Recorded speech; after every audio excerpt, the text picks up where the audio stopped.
شهيد الكلمة الشيخ محمد معشوق الخزنوي. إن الحقوق لا يتصدق بها أحد، إنما الحقوق تؤخذ بالقوة. دماء الشهداء يجب أن تكون قطراتهم سقيا لشتلات حقوقكم. لن نسمح بعد اليوم أن تنسوا شهداءكم.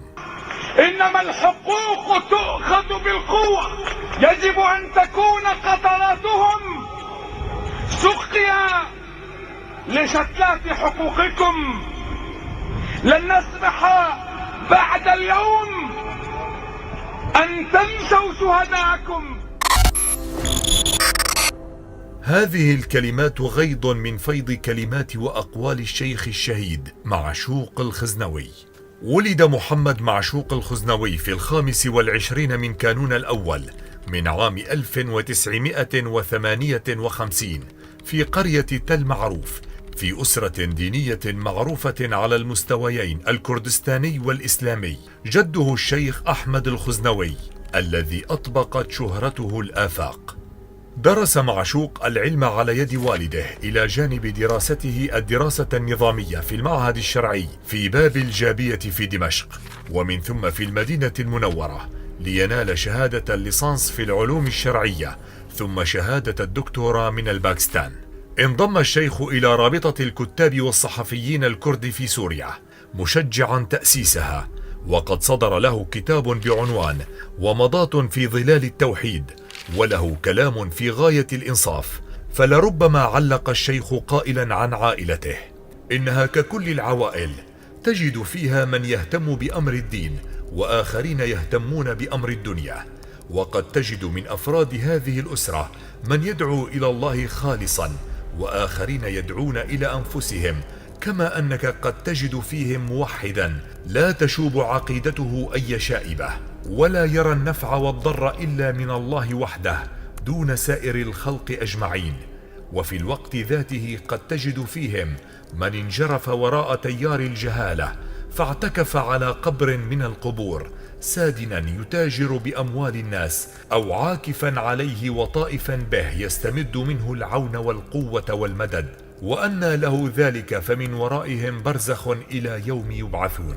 شارك الشيخ معشوق في مؤتمرات دولية عديدة، وترأس الكثير من الندوات في أوروبا والعالم، وكان نائبا لرئيس مركز الدراسات الإسلامية بدمشق. يعد الشيخ ظاهرة استثنائية بين طلاب العلم السوريين.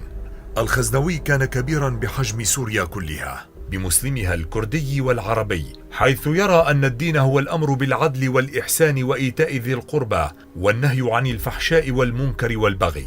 وهو كردي يرى أن العرب والكرد يشكلان معا وحدة أخوية متكاملة، وأن الكرامة الإنسانية ثابتة لكل بني آدم بتكريم الله له، بغض النظر عن الدين أو الجنس أو العرق أو النسب أو اللون. ومن هنا وجب القيام على الحق والعدل والمساواة، لأن حقوق الإنسان مكفولة لكل فرد ولكل جماعة كما أقرتها الشريعة الإسلامية. عملت العصابة الأسدية على استمالة بعض أبناء القرية لتشويه سمعة العائلة عبر الفرقة الحزبية البعثية التي افتتحوها في بلدتهم، وانضم إليها المختلفون مع آل الخزنوي فقط ليتاح لهم مناوئة آل الخزنوي، وكانوا غالبا ممن وزعت عليهم أراضي الخزنوية نتيجة قانون الإصلاح الزراعي كما تسميه عصابة الأسد. وقد ظهرت للشيخ محمد معشوق مواقف قوية، لا سيما بعد انتفاضة آذار عام 2004، عندما قام بدور دبلوماسي من خلال معارفه من الوجوه الكردية وغير الكردية في دمشق، محاولا إطلاق سراح المئات من الشباب الكردي الذي تم اعتقاله على مبدأ الهوية عقب أحداث مباراة كرة قدم بين فريقي الجهاد والفتوة، عندما أمر محافظ الحسكة المجرم بإطلاق النار على المتظاهرين الكرد، ما أدى آنذاك إلى مقتل العشرات من الشباب الكردي وجرح المئات بالرصاص الحي الذي أطلق عليهم. وتبين فيما بعد أن ذلك تم بأوامر من وزير الداخلية علي حمود ورئيس النظام المجرم بشار الأسد. ولا شك أن نظام البعث الحاقد وعلى رأسه الزمرة الأسدية كانت تغذي وتعمق الهوة بين العرب والكرد وتزيد الشقاق بين الطرفين. كيف لرجل يحمل فكرا ألا تتبعه مخابرات الأسد الطاغية كانت تتعقبه منذ مدة بسبب شخصيته المؤثرة ومكانته العلمية والاجتماعية وعلاقاته الواسعة وصراحته في التحدث عن ضرورة إنصاف الأكراد السوريين ودعوته لإبطال القوانين القمعية. تم استدعاء الشيخ محمد معشوق الخزنوي مرات عديدة إلى الدوائر الأمنية الأسدية للتحقيق معه في علاقته بالمطالبات الكردية. لقاؤه في أوروبا ببعض وجوه المعارضة في رحلته الأخيرة إليها جعله يتحسس أنه بات مطلوبا، ما أوجب عليه أن يتخذ التدابير المطلوبة ضمن مدينته، غير أنه لم يفعل.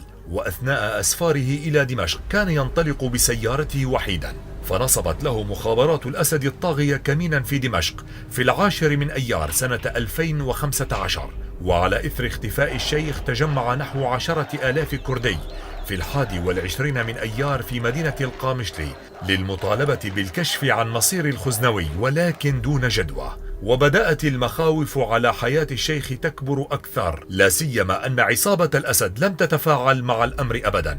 استمر اختفاء الشيخ 20 يوما حتى تواترت الأخبار عن رؤية بعض الأطباء للشيخ في مستشفى تشرين العسكري بدمشق وهو في حالة يرثى لها بين الحياة والموت، وقد أعطي بعض المضادات الحيوية والعلاجات وسط تواجد أمني كثيف في المستشفى، أي قبل يوم واحد فقط من مقتله على يد الأنذال.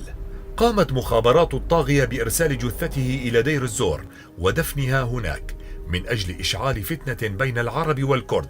ثم انتشر خبر مقتله في الأول من حزيران 2005، وخرجت على الفور وزارة الداخلية في حكومة المجرم تعلن إلقاء القبض على عصابة مؤلفة من 5 أشخاص قاموا باختطاف الشيخ معشوق الخزنوي من دمشق ونقله إلى حلب ثم قتله. ولفقت مسرحية على عادة الدجالين بأن قاضي التحقيق الأول بدمشق خالد حمود يشرف على كامل التحقيقات مع هيئة الكشف الطبية التي عينها القضاء، نافيا أن يكون قد تم اعتقال الشيخ معشوق من أي جهة أمنية. لقد قتل الشيخ بسبب التعذيب الوحشي الذي تعرض له على يد مجرمي الحقد الطائفي في أقبية الأمن العسكري، والهدف من قتله كان خنق روحه الكبيرة والقضاء على همته العالية ومنعه من تحرير أمته من نير العسف والحقد. سيبقى مقتل الشهيد محمد معشوق الخزنوي وصمة عار في جبين السلطات البعثية في سوريا، ذبحته أيادي الغدر والوحشية والطائفية والحقد في أقبية الأمن العسكري في دمشق. هذا الرجل الذي لم يقترف جرما سوى أنه كان سوريا كبيرا وصادقا، وتكلم بما لم تقبل به أحقاد الطغمة المجرمة المتسلطة على أمتنا، فاحتل مكانة رفيعة لدى السوريين عموما، فما كان من طغمة الأسد إلا أن أنشبت أنياب أحقادها في جسد الشيخ بعد أن اختطفته كلاب الأمن العسكري. وها هم باتباع أساليب القتل والاعتقال يريدون حرمان سوريا من مفكريها ومن علمائها، يريدون أن تكون سوريا لآل الأسد، ولكن هيهات هيهات.